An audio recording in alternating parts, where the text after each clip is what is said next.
Hey folks, so I bought this fig, the Ponte Tresa fig from Switzerland, from seller FigsUSA on Etsy. Also, they have it labeled as Fig Fair on their envelopes. But let us see, I may not even need the box cutter. So let us see how they package them. Wow, they gave me a third cutting. Awesome. Oh, wow. They gave me a copper engraved label. I'm actually impressed with this.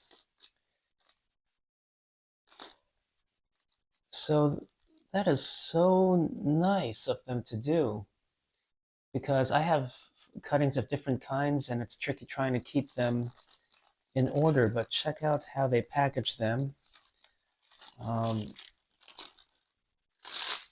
Let me zoom out a little. I was showing you some details, but this would be easier to observe. So looking at these,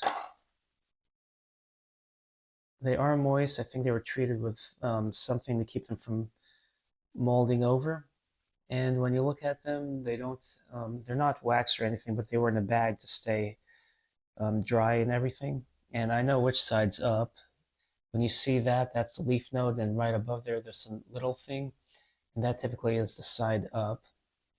So that's easy to identify. And then we have this nice copper label. Awesome. There we go. Well, I hope you enjoyed this very quick unboxing. And if you're going to buy from them, now you know what to expect. I ordered 2 cuttings, or that's what they advertise, and I received 3. It's typical a lot of times for people to give you extra cuttings, which is nice as well. But thanks for watching. Happy planting.